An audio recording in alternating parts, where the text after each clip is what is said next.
Weekly Message, Sunday, February 21st, 2010. I don't have time. During a radio call-in show I appeared on last Sunday, a caller expressed the frustration and stress he feels with his life. I know I should be exercising, eating well, and meditating, he said, but I have 3 jobs, kids, and not enough time to do anything. Primitive humans were lucky to have the automatic brain, AB. It was completely reactive and a powerful, effective protection machine that got people to fight or flee danger. In that prehistoric environment, dangers abounded. Humans did not have to think to avoid danger, threat, or vulnerability. The AB always triggered an automatic response. But we don't live in a primitive era. The dangers, threats, and vulnerabilities of the 21st century do not require the protective services of the AB. Yet, most of us fall prey to its still ever-present nature, seductive false protective ability, and its almost complete lack of evolution from the primitive brain of our prehistoric ancestors.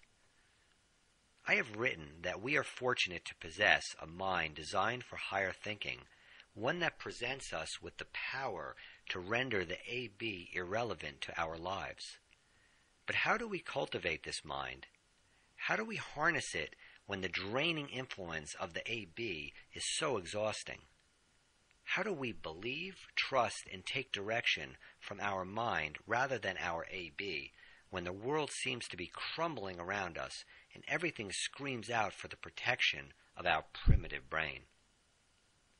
To be sure, every one of us has our individual challenges, i.e., what our AB picks up as danger, threat, or vulnerability. For many in the 21st century, the top 3 are money, health, and relationships, which includes family and children. Challenges in these areas are the saber-toothed tigers of today. In my book, Brain Drain, and in a previous weekly message, I explain why this is so. The AB is triggered by challenges in these areas, leading to thoughts and behaviors that direct us to fight or flee. Often, it leads to overwhelming, swirling confusion. In extreme cases, the flight option leads to depression and withdrawal, while either the fight or flight option can produce self-destructive behavior, anxiety, or abusive thoughts and behavior.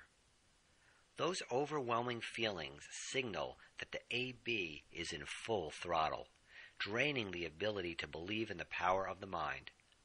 Professional help may be needed at times.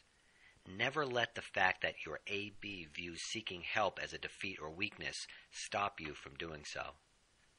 Getting back to that radio show caller, how does he start to get back his belief? How does someone who is sick or tending for someone sick accept that life is much fuller than simply a checklist of self-imposed or community-imposed expectations? It might seem from self-imposed. Before I answer these questions, keep in mind that especially when you feel overwhelmed, any positive step you try to take will face opposition from your AB's false effort to protect you. If I suggest, for example, that you repeat the affirmation, "I will always find a way, and a way will always find me," your AB will counter with, "No, you won't," and then scan its databanks of past danger memories for reasons you should not trust the uncertainties of the mind. Which brings me to the first step for helping the radio show caller. The AB lives in the past and the future, but our mind resides in the present, the here and now. When faced with any of the 3 dangers, money, health, relationships, don't stray into the past and wonder what your life would look like now if you'd actually done what you shoulda back then, as that is useless speculation. Similarly, the future is a fantasy and illusion, a futile attempt by your AB to organize what is inherently unknown so that it becomes less dangerous. Stay focused on current activities and avoid following the natural drift of your automatic brain. The mind offers a glimpse of life's wonders rather than merely its processes. When we allow the AB to guide us, we miss out on the wonders. The caller said he has no time, but I pointed out to him that he has plenty of time in his car driving between jobs. I suggested he stay focused by tuning into music or comedy rather than news or talk radio. More importantly, I suggested that he breathe. Each breath refreshes the vital energy required for the mind to stay focused and resistant to brain drain. I continued, never fall victim to the AB's urge to compare your particular situation with someone else's. The AB is always trying to judge others to find out from whom danger might arise. Another suggestion I made was to keep a daily magic journal. I explain this in detail in my book.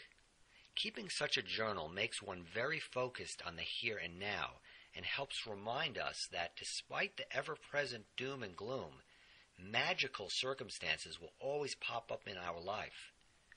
Even if these situations appear bad at first, put them down in the journal anyway. In a previous message, I talked about what can come out of bad circumstances.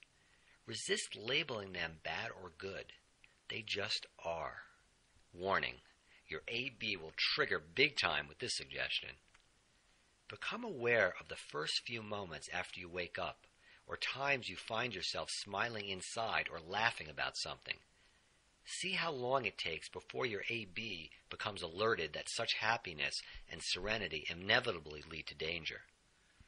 After all cajoles your AB, you should be thinking about how you can help your hurting sister or how you should reorganize your finances to pay for an upcoming expense. Don't fall for the AB's trap. Its physiological, hormonal, and electrical responses last only a minute or two if you don't egg them on. Take some deep breaths and tell yourself, there is no danger in this moment. There is no threat. There is no danger. There is no threat. Your mind will come to your rescue over the AB, and you'll be able to come up with a plan that's right for your situation. You'll be in a much better position to deal with whatever challenges you face. One additional suggestion about the powerful and nearly universal trigger of money. Do not pour over your financial documents, 401k reports, stock portfolio balances, bank statement every day. When you make a deposit, make sure it clears. Set up low balance alerts, get overdraft protection. Do what you have to do to achieve freedom from worry about the daily fluctuations. And then move on in the moment. Will my suggestions allow the caller to become financially independent overnight and to quit his 3 jobs?